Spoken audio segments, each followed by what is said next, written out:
नमस्कार बंधुओं, वृषभ राशि वालों। आपका साप्ताहिक राशिफल का कार्यक्रम एक बार लेकर फिर से आ चुके हैं। 6 जुलाई से लेकर 12 जुलाई तक आपकी ग्रह स्थितियां क्या हैं, कौन से ऐसे कार्य हैं जो आपको भूल कर भी नहीं करने हैं और कौन से ऐसे कार्य हैं जो आपको जरूर करने हैं। एक बात तो निश्चित है कि इस सप्ताह आपकी बंद किस्मत का ताला खुलने वाला है। कुछ ऐसा होने वाला है, ग्रहों ने कुछ ऐसी चाल बदली है, ब्रह्मांड में ग्रहों का गोचर कुछ इस प्रकार का हो रहा है कि आपको बहुत कुछ देने वाला है। जी हाँ, कार्यक्रम को पूरा जरूर देखना, यह कार्यक्रम आपका भाग्य परिवर्तित कर सकता है। जी हाँ, कार्यक्रम के अंत में हम आपको 2 ऐसे महा उपाय भी बताएंगे जिन्हें यदि आपने पूरे भाव के साथ कर लिया तो बड़ी से बड़ी, विषम से विषम परिस्थिति से आप आसानी से चुटकी बजाते ही बाहर निकलेंगे। सबसे पहले कार्यक्रम में बात करेंगे हम आपके ग्रह गोचरों की, ग्रह की स्थितियों की और इनसे बनने वाले परिणामों की, ताकि आपको यह पता लगे कि ग्रह नक्षत्र आपके साथ कौन सा खेल खेलना चाहते हैं और आपको उस समय पर क्या और कैसे करना है, ये पता होना चाहिए। जी हाँ बंधुओं, याद रखना कि जो घड़ी की सुइयां देखकर चलता है वह समय के साथ चलता है और जो ग्रहों को देखकर चलता है वह समय से आगे चलता है। आपको समय से आगे चलना है। वृषभ राशि, शुक्र आपके राशि स्वामी हैं, दुर्गे मां आपकी आराध्य देवी हैं। आपका लकी नंबर सफेद है। आपका जीवन भी सफेद उजला है, साफ सुथरा है। आप सबसे प्रेम करने वाले हैं, लेकिन मन की बात मन में रखने वाले हैं। कोई भी आपके मन की अंदर गहराइयों तक आ नहीं सकता। आपने पर्दे लगा रखे हैं। अपना दुख, अपनी तकलीफ, अपनी परेशानी अपने तक रखते हैं, लोगों के सामने जाहिर नहीं होने देते। दूसरों की तकलीफ में तुरंत खड़े हो जाते हैं। मतलब कहने का यह है कि आपकी सच्चाई और अच्छाई का फैसला हमेशा शुभ ही होना चाहिए, लेकिन कभी कभी नहीं होता है। क्या कारण है उसके, सब कुछ आज के इस कार्यक्रम में डिस्कस करेंगे। बड़ा महत्वपूर्ण कार्यक्रम है, इसे पूरा जरूर देखना है। चलिए महामाई के दर्शन करिए। कमेंट बॉक्स में पूरे भक्ति के साथ, भाव के साथ लिख डालिए, जय मां बगलामुखी कृपा करो। माता रानी निश्चित तौर पर आपके ऊपर कृपा करने वाली हैं। एक बार माई की दृष्टि आपके ऊपर पड़ गई तो आपका उद्धार समझो। फिर कोई ग्रह बाधा, कोई तंत्र मंत्र, कोई नकारात्मकता आपका बाल भी बांका नहीं कर सकती है। चलिए एक बार यह भी लिखना कमेंट में कि हे महामाई, हम आपके बालक हैं, हमारा कल्याण करो। बंधुओं, एक महत्वपूर्ण विषय है जिस पर चर्चा करना अनिवार्य है। जरा ध्यान आप देना इन बातों पर कि इस महीने में, जुलाई के महीने में गुप्त नवरात्रि का महापर्व प्रारंभ होने जा रहा है। यह कोई साधारण पर्व नहीं है बंधुओं। यहां शक्ति का जागरण होता है। जीवन के कष्ट, परेशानियां, दुख, तकलीफों से मुक्ति के मार्ग खुलते हैं और महामाई की सीधी कृपा पाने का रास्ता भी खुल जाता है। तो ऐसे में इस गुप्त नवरात्रि में महाअनुष्ठान हम तो हर नवरात्रि में करते हैं, हमेशा ही करते हैं। धाम पर विशेष महाअनुष्ठान का आयोजन किया जा रहा है। आप यदि अपने जीवन के दुखों से मुक्त होना चाहते हैं, महामाई की कृपा, उनकी भक्ति पाना चाहते हैं, तो वीडियो में नंबर है, फोन कर लेना। कैसे भाग लेंगे, क्या नियम संयम रहेंगे, क्या तौर तरीके रहेंगे, विधि विधान रहेंगे, सब कुछ आपको विस्तार से समझा देंगे, बता देंगे। हम तो आपकी सेवा में ही हाजिर हैं। चलिए अब पूरा ध्यान दीजिए अपने चार्ट पर, इस बोर्ड पर। तो ये बोर्ड में आप देखिए ध्यान से। सबसे पहले बात करते हैं यहां पर जो गोचर हुआ है, 7 जुलाई को गोचर होने वाला है। हमने पहले ही लिख दिया है, आपको बता देते हैं कि सूर्य बुध की युति 7 जुलाई को बन जाएगी आपके द्वितीय भाव में। धन भाव में है, वाणी का भाव है, परिवार का भाव है। इसके यहां पर बुध जो है वो बकरी है, तो कुछ स्थितियां पॉजिटिव होंगी और कुछ स्थितियां निगेटिव भी होंगी। समझाएंगे। दूसरी युति आपके चतुर्थ भाव में मां का भाव है, प्रॉपर्टी का, वाहन का, भूमि का और पारिवारिक संबंधों का भाव है। तो यहां पर आपके केतु और शुक्र बैठे हैं। शुक्र पाप ग्रह, केतु पाप ग्रह, दोनों की युतियां हैं। कुछ तो होने वाला है, कुछ बड़ा होगा, याद रखना।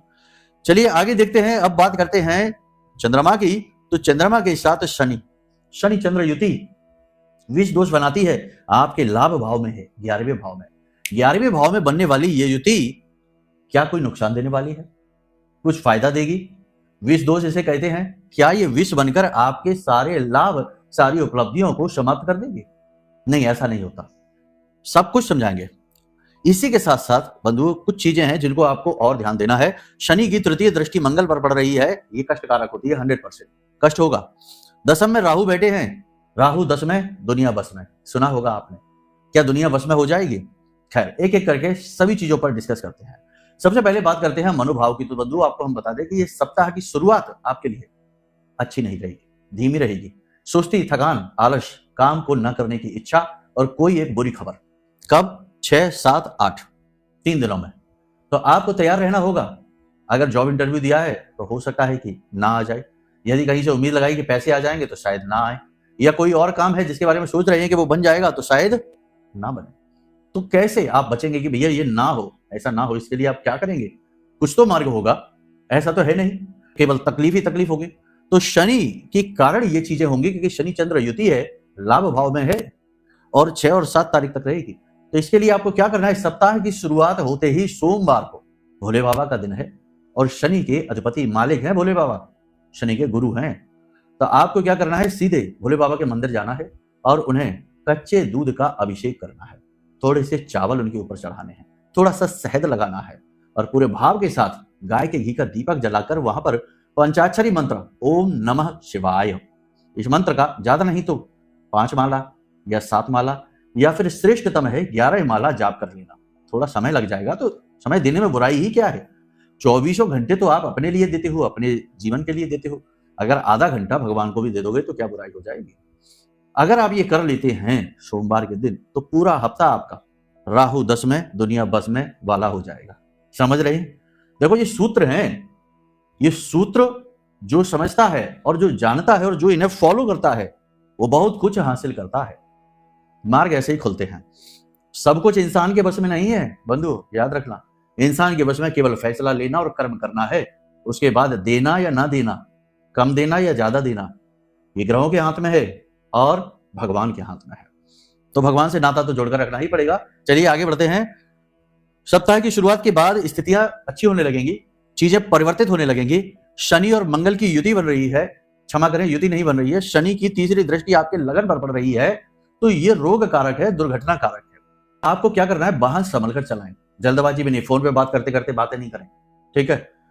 अपना ध्यान अपनी गाड़ी पर, अपनी ड्राइविंग पर, अपने रास्ते पर रखें, केयरफुल होकर चलें, क्योंकि ये दिमाग में तमाम तरीके के विचार, थॉट्स घूमेंगे, तमाम तरीके के दिमाग में बातें घूमती रहेंगी और कभी फोन आ गया, कभी कुछ हो गया। दुनिया की भागम भाग समझते हैं आप, गाड़ी चला रहे हैं, ध्यान भटक जाएगा, दुर्घटना, हादसा, संभल कर लेना। दूसरा कि ये पेट में तकलीफ दिलाएगा, कफ वात पित्त का संतुलन बिगाड़ देगा, पेट में एसिडिटी, गैस की समस्या रह सकती है। तो खान पान का भी ध्यान दें, खाने में मंगल और शनि को ना मिलाएं, यानी तली हुई चीजें कम से कम ना के बराबर खाएं, बस हो गया काम। थोड़ी सी एक्सरसाइज करें, बॉडी का मूवमेंट करें, योग प्राणायाम करें। और हम तो कहते हैं कि शरीर को स्वस्थ रखना है तो पहले तो शरीर में सॉफ्टवेयर अच्छा डालो, यानी कि भोजन साफ स्वच्छ अच्छा घर का बना हुआ, स्वादिष्ट भले ही कम हो लेकिन हेल्दी हो, ऐसा डालो। और थोड़ा बहुत एक्सरसाइज करो, योग प्राणायाम जरूर करो, मेडिटेशन जरूर करो। देखो दूसरी युति बन रही है सूर्य और बुध, ये क्या करेगी, ये आपके जीवन में लगभग 10 तारीख से 11-12 तारीख के बाद जैसे जैसे चंद्रमा आगे बढ़ेगा चीजें बदलती जाएंगी, है ना? चंद्रमा मंगल में आ जाएगा 10-11 तारीख के बाद और चंद्र मंगल युति अच्छी होती है। उसके बाद सूर्य बुध के साथ 12-13। तो यहां पर आप समझो कि सप्ताह का जो अंत होगा वो आपके लिए लाभप्रद है। सप्ताह के अंत में आपको धन के लाभ होंगे, आपको जॉब अपॉर्चुनिटी मिलेगी, आपके बिगड़े काम बनेंगे। लेकिन सप्ताह का जो शुरुआत है वो धीमा है, खराब है, अवरोध कारक है। ज्यादा जागरूक रहना है, पूजा पाठ भक्ति करनी है, अलर्ट रहना है। सप्ताह के अंत में स्थितियां अच्छी होंगी, नए कॉन्टैक्ट बनेंगे आपके। सूर्य जो होता है ये कॉन्टैक्ट का कारक है, यानी कि बड़े संपर्क, उच्च अधिकारियों से संपर्क, अमीर रईस लोगों से कॉन्टैक्ट, आपके काम के लोगों से कॉन्टैक्ट बने तो नए संपर्क बनेंगे। बुध के साथ है, वाणी आपकी अच्छी हो जाएगी, बुद्धि आपकी तीव्र हो जाएगी, डिसीजन मेकिंग कैपेसिटी प्रबल हो जाएगी। और आप यदि व्यापार करते हैं तो व्यापार में आपकी उन्नति के मार्ग खुलेंगे, नई अपॉर्चुनिटी मिलेंगी। गुरु आपके तृतीय भाव में बैठे हैं, ये आपसे यात्रा कराएंगे, किसी प्रकार की धार्मिक यात्रा पर आप जा सकते हैं, किसी गुरु से मिलने जा सकते हैं, धर्म कर्म के व्यक्ति से मिलने जा सकते हैं। यानी कि ये किसी प्रकार की यात्रा, अच्छी यात्रा होगी, काम से जुड़ी यात्रा भी हो सकती है, लेकिन उसमें भी आप धर्म कर्म को लेकर आएंगे, मंदिर वगैरह जरूर जाएंगे। केतु शुक्र युति, केतु शुक्र युति आपके चतुर्थ में बन रही है। तो देखो फैमिली में, कुटुंब में पैसे के लेन देन को लेकर चर्चा हो सकती है, बात भी कर सकती है। इसी के साथ साथ फैमिली में प्रॉपर्टी से रिलेटेड, फैमिली बिजनेस है तो तनाव होगा हिस्से बंटवारे को लेकर, प्रॉपर्टी को रिलेटेड इश्यू बनेंगे। और प्रॉपर्टी से रिलेटेड यदि कोई इश्यू आपका पहले से ही कोर्ट कचहरी में है, कोई विवाद चल रहा है, तो वो विवाद सुलझेगा नहीं और उलझ जाएगा, घूस रिश्वत देने की नौबत आ जाएगी। कुछ कुछ आपके मन में काम वासना भी जागेगी, मन में आपके काम इच्छा जागृत होगी। तो अपनी भावनाओं पर, अपनी वासनाओं पर नियंत्रण रखें। आप पैसे को खर्च कर सकते हैं फिजूल खर्ची में, यानी कि जो चीजों की आपको आवश्यकता नहीं उन चीजों के लिए भी आप पैसा खर्च कर सकते हो। तो अपने पैसे को होल्ड करके आपको रखना है। इसी के साथ साथ नए लोगों पर, अचानक से जो मिलने वाले लोग हैं उन पर अंधा विश्वास नहीं करना है। ठीक है, क्योंकि यहाँ पर सीधी दृष्टि देखो शुक्र की केतु की दशम है और यहाँ पर राहु है। तो अगर आप अपनी बुद्धि को स्थिर रख पाते हैं, निर्णय लेने की क्षमता आपकी प्रबल रहती है, धर्म कर्म से जुड़े हैं, तो आप महत्वपूर्ण फैसले लेंगे। ये बदलाव का महीना है, ये बदलाव का सप्ताह है, तो आप महत्वपूर्ण फैसले लेंगे। व्यापार से जुड़े हुए फैसले, जरूरी पार्टनरशिप ज्वाइन करेंगे, लोन फंड वगैरह आपको आसानी से मिलेंगे सप्ताह के अंत में, तो बिजनेस बढ़ाने के लिए। साथ ही बिजनेस में आप साइड इनकम वगैरह जनरेट कर पाएंगे। जो लोग बेरोजगार हैं उन्हें नौकरी के अवसर सप्ताह के अंत में मिलेंगे। इसका मतलब यह है कि आपकी आर्थिक उन्नति के आसार हैं, लेकिन इसी के साथ साथ धोखे के, छल कपट के भी आसार हैं। तो थोड़ा सा अलर्ट रहना है, संभल कर चलना है, ठीक है। इन चीजों पर आपको ध्यान देना है। अगर आप लापरवाही करेंगे, इमोशनली थोड़े से वीक रहेंगे, लोगों पर डिपेंडेंट रहेंगे, अपनी खुशी के लिए दूसरों से बात करेंगे और लोग कुछ ना कुछ कह देंगे ऐसी बात कि आप दुखी हो जाएंगे। कुछ यहाँ पर आपको ऐसा भी फील होगा जैसे कि लोग जानबूझकर आपको उकसा रहे हैं, आपके पीछे पड़े हुए हैं, आपको भावनात्मक दुख देकर, इमोशनली आपको डिस्टर्ब करके लोगों को आनंद आता है। कुछ मामलों में ये बात गलत भी नहीं है, सही ही है। तो कहने का मतलब ये है कि आप अपने आप पर ध्यान दीजिए। ये समय आपकी उन्नति का है, आपके लिए अच्छा है। आने वाला समय और भी अच्छा हो जाएगा। सूर्य का गोचर आपके तृतीय में गुरु के साथ होगा। इसका मतलब ये है कि आप नए एग्रीमेंट, नए कॉन्टैक्ट बनाएंगे। आने वाला समय आपके लिए बहुत ही अच्छा है। बस आपको ध्यान देना है अपने जीवन पर। विदेश में जो लोग रह रहे हैं उनकी नौकरी पर खतरा है। आने वाले समय में उनकी नौकरी डिस्टर्ब हो सकती है, यानी कि छूट भी सकती है। व्यक्तिगत समस्याएं काम में प्रभाव डालेंगी, काम के ऊपर दिखाई देंगे, तो थोड़ा सा अलर्ट रहना है। यहां पर सबसे महत्वपूर्ण जो विषय है वो ये है कि आपको छल कपट से बचना है, अपनी सेहत का विशेष ख्याल रखना है, वाहन आदि संभल कर चलाना है, और नए काम की यदि आप शुरुआत करना चाहते हैं तो एक बार अपनी कुंडली जरूर दिखाएं। प्रेम संबंधों की यहां पर बात करेंगे तो प्रेम संबंधों में यहां पर कहीं ना कहीं प्रेम तत्व की कमी दिखाई देगी। किसी व्यक्ति की बातों में आकर आपका प्रेमी, आपका लव पार्टनर आपसे झगड़ा कर सकता है, बहस कर सकता है। नए प्रेम संबंध अपॉर्चुनिटी, मौके के साथ बनेंगे, छल कपट से युक्त होंगे। तो थोड़ा सा नए प्रेम संबंधों में आप एकदम से यूं ही ना पड़ जाएं, मन में काम वासना जागेगी, ये हम पहले ही कह चुके हैं। फिजूल खर्ची आप कर सकते हैं। दाम्पत्य जीवन की यदि बात करें तो दाम्पत्य जीवन की स्थिति ऐसी है कि जीवन साथी आपको सपोर्ट करेंगे, क्योंकि देखो मंगल वृश्चिक राशि आपके सप्तम में बैठी है, इसका स्वामी आपके लग्न में है, तो सीधी सी बात है कि जीवन साथी आपको सपोर्ट करेंगे, आपकी सेवा खूब करेंगे, आपकी मदद करेंगे, आपको कोई गिफ्ट उपहार दे सकते हैं। दाम्पत्य जीवन आपका अच्छा है, मोटिवेशन आपका बढ़ाएंगे, आपके हौसला बढ़ाएंगे, तो यहां से स्थिति अच्छी है। जो लोग विवाह के लिए बैठे हैं कि भैया विवाह हो जाए, बातचीत खूब चलेगी, लेकिन विवाह में बाधा है क्योंकि शनि की दृष्टि मंगल के ऊपर है। तो यहाँ पर वैवाहिक जीवन तो अच्छा चलेगा, उसमें बाधा नहीं, लेकिन नए विवाह होने की यानी बात होने की चर्चा तो चलेगी, लेकिन विवाह नहीं रुकेगा। तो थोड़ा सा ये चीजों में निराशा है। तो कुल मिलाकर देखा जाए तो 3 तरह से इस भविष्यवाणी को हम समराइज कर सकते हैं। पहला यह है कि आप अपने ऊपर ध्यान दीजिए, दुनियादारी पर नहीं, छोटी छोटी बातों को दिल से न लगाएं, इमोशनली स्ट्रांग रहें। दूसरा चीज यहाँ पर यह है कि अपनी आर्थिक स्थिति को मजबूत करने की प्लानिंग करें, सप्ताह के अंत में काम करें, लाभ होंगे। तीसरी स्थिति यह है कि नए व्यक्तियों पर अचानक से मिलने वाले लोगों पर भरोसा ना करें, अंधा भरोसा ना करें, अपनी बुद्धि विवेक पर ही भरोसा करें।